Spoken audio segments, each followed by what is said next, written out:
കോഴിക്കോട് ഫറൂഖ് കോളേജിന് സമീപം ഭാര്യയെ ഗുരുതരമായി വെട്ടിപ്പരിക്കേൽപ്പിച്ച ഭർത്താവ് ജബ്ബാർ റിമാൻഡിൽ. കഴുത്തിൽ ഉൾപ്പെടെ വെട്ടേറ്റ ഭാര്യ മുനീറ കോഴിക്കോട് മെഡിക്കൽ കോളേജ് ആശുപത്രിയിൽ വെന്റിലേറ്ററിൽ തുടരുകയാണ്. ജബ്ബാർ സ്ഥിരമായി ലഹരി ഉപയോഗിക്കുന്ന ആളാണെന്നാണ് പോലീസ് വ്യക്തമാക്കുന്നത്.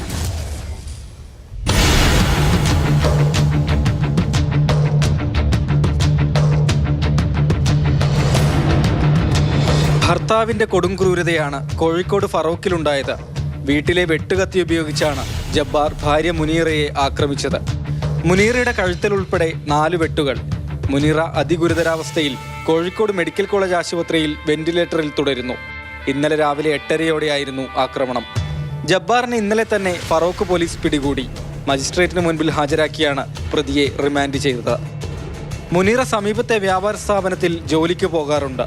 പണം ആവശ്യപ്പെട്ട ജബ്ബാർ കിട്ടാതെ വന്നതോടെ മുനീറയെ വെട്ടുകയായിരുന്നു.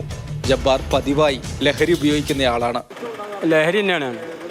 ലഹരി കുറേ കാലമായിട്ട് ഇപ്പോൾ ഉപയോഗിക്കേണ്ടതായിട്ട് ഫറൂഖ് കോളേജ് കേന്ദ്രീകരിച്ച് ഇതിൻ്റെ സ്കൂൾ വിദ്യാർത്ഥികൾക്കായിട്ടും വരായിട്ട് ഇപ്പോൾ അടുത്തിപ്പോൾ ഒരു 2 ആഴ്ച മുൻപേ ഒരു ഹോട്ടലിൽ വെച്ചിട്ട് കഞ്ചാവ് പിടിച്ച് ഭയങ്കര പ്രശ്നമൊക്കെ ഉണ്ടായിരുന്നു. ജബ്ബാർ നേരത്തെയും മുനീറയെ ആക്രമിച്ചിട്ടുണ്ട്. കഴിഞ്ഞ വർഷം കൊണ്ടോട്ടി പോലീസ് കേസും എടുത്തിരുന്നു. പിന്നീട് ഇരു കുടുംബങ്ങളും സംസാരിച്ച് പ്രശ്നം ഒത്തുതീർപ്പാക്കി.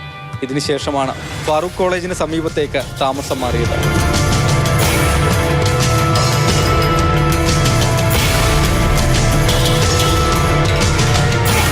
മാതൃഭൂമി ന്യൂസ്, കോഴിക്കോട്.